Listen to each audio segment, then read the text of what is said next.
What's going on, guys? Crow here, and welcome to another installment of Battlefield 3. Now, today's topic is very interesting. I spent the majority of the morning actually reviewing and watching every single, E3 or alpha, pre-alpha, whatever you want to call it, multiplayer gameplay for Battlefield 4, and I wanted to give you guys my thoughts. I haven't experienced the game, but I have a few friends that did, and from what they've told me and from what I've seen, I think I can make a video about it and just share my views on the multiplayer for Battlefield 4. And again, I want to thank you guys so much for reaching over 700 likes on my previous video. Let's try to go for 4 in a row. 700 plus likes on this video would be amazing. You guys are just total monsters, man. So we're playing, first about this game, we're playing on Tehran Highway, and I had loads of troubles finding a good server on Battlefield 3 in the morning.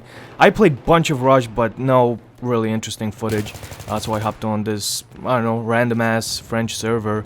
It was just a regular team deathmatch on Tehran Highway. I didn't want to bore you guys with the other maps, and I did pretty okay, I gotta say. The first beginning of the gameplay was kind of boring. I was just running around and, I got a kill here, kill over there, but nothing really major. I'm pretty sure that this is where the action picked up. So there's tons of other, Battlefield 3, Battlefield commentators, Level Cap or whatever.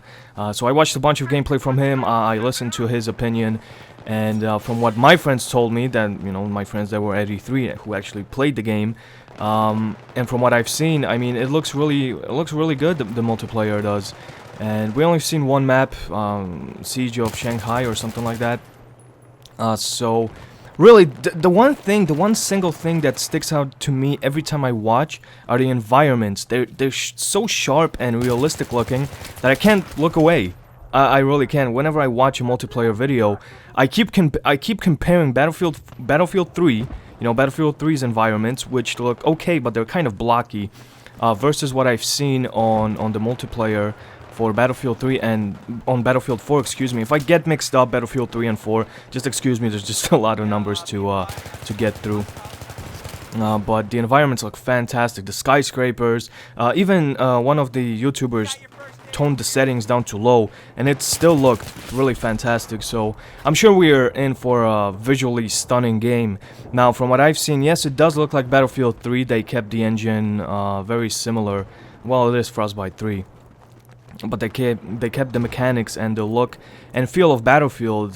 They just kind of sharpened the gun look and the character models up a bit, and the user interface looks phenomenal. I mean, holy crap! Sometimes I have troubles with this user interface, especially when I select weapons and when I select my abilities and all that stuff. You guys know the deal. Like attachments, I have a lot of problems because I keep getting confused, and it's really bothersome sometimes. It's not a big deal, but it could be a pain in the ass.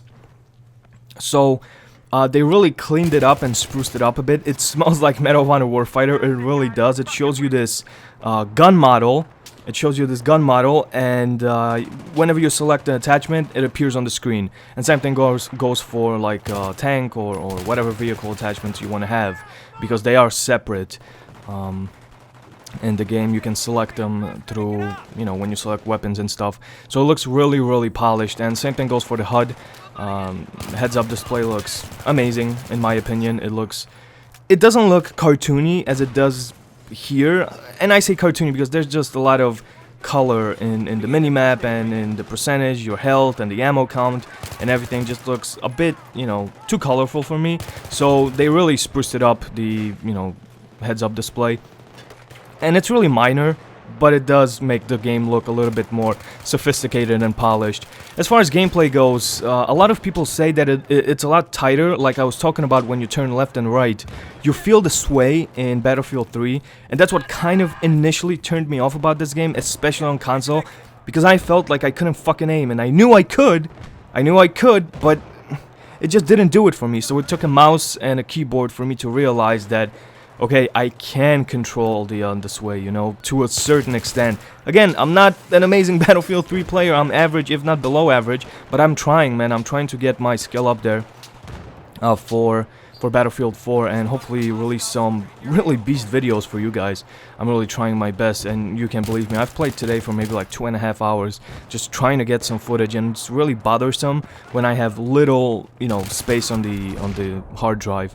As far as vehicles go, you have everything that you expected. People say that boats are amazing, that they are complete beasts and monsters. So I can't wait to experience the boats in multiplayer. And also, you know, you have the typical jeeps and tanks look really nice, really nicely polished from the outside, because from the inside, well, it's typical what you would expect. But going back to a little bit about aiming, you guys know what I'm talking about when I'm saying that it's a bit more precise, and a couple of YouTubers said the same thing, that it feels not initially like Battlefield Bad Company 2, that's just what my friend said, but it feels a lot more like you're in control, like the sway does not control you, if you know what I mean. Like if you want to be pinpoint accurate, you can be pinpoint accurate. There's not a lot of, I guess it's not really input lag, I call it input, I was about to say swag, holy shit, I would blow my brains out, input sway. That's what I meant. Suppression, didn't really see a whole bunch of it. Just, you know, I don't know. Did people even mention suppression in their videos? I'm pretty sure they did. But as far as the whole tunnel vision thing goes, it's not an issue. I don't really notice it. Maybe it's there. Maybe I just didn't notice it. But you know, because considering I didn't play the game. But as far as everything else is concerned, this is kind of concentrating on the visuals. It looks really good, man. I mean, a lot of people would complain that it looks exactly like Battlefield 3, but it really doesn't. Battlefield 3 in comparison to Battlefield 4 looks cartoony, in my opinion. Still looks amazing, still looks fucking fantastic, one of the best looking games, first-person shooters I've played, but, you know, Battlefield 4 blows it out of the water, and if every single map looks super realistic, that just adds to the whole experience. It really does. I mean, I know graphics don't make the game, but, you know, we're in next gen. You know, people on next generation consoles are gonna want to have the same experience as people on a PC. So hopefully DICE and Battlefield team can justify this to bring the 32 versus 32 gameplay onto the console, including the amazing stunning visuals. I'm pretty sure they can do it. Everything from the multiplayer looks tight, everything looks polished and really simple. And that's what I like about it. So this was my couple of thoughts on Battlefield 4 multiplayer from what I've seen, and this was a really close game of Team Deathmatch. I finished second, yay. So 700 plus likes on this video would be fantastic. Hopefully you guys enjoy. Take care.